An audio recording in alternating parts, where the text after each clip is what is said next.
Hello everyone, welcome to our channel. ప్రస్తుతానికి తెలుగు రాష్ట్ర వాతావరణ పరిస్థితులు ఏంటి, ఏ జిల్లాలో వర్షాలు పడే అవకాశాలు ఉన్నాయి తెలుసుకునే ముందు మీరు ఇంకా మన ఛానల్ కనుక సబ్స్క్రైబ్ చేయనట్లయితే వెంటనే సబ్స్క్రైబ్ చేసి పక్కన ఉన్న బెల్ ఐకాన్ని కూడా క్లిక్ చేసేయండి.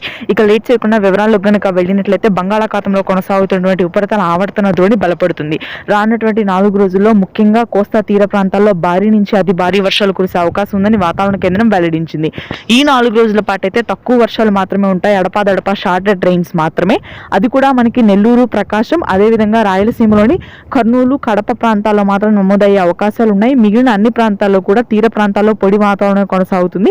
శ్రీకాకుళం, విజయనగరం, విశాఖపట్నం ప్రాంతాల్లో తేలికపాటి జల్లులు నమోదుగా ఉన్నాయి. రేపు తెల్లవారుజామున మధ్యాంధ్ర, గుంటూరు, కృష్ణా, కోనసీమ ప్రాంతాల్లో మాత్రం ఎటువంటి వర్షాలు ఉండవు, పొడి వాతావరణం కొనసాగుతుంది. ఇక ఆ తర్వాత రానున్నటువంటి 4 రోజుల తర్వాత బంగాళాఖాతంలో ఏర్పడినటువంటి ఉపరితల ఆవర్తన ద్రోణి బలపడడంతో తీవ్ర తుఫానుగా మారే అవకాశం ఉంది.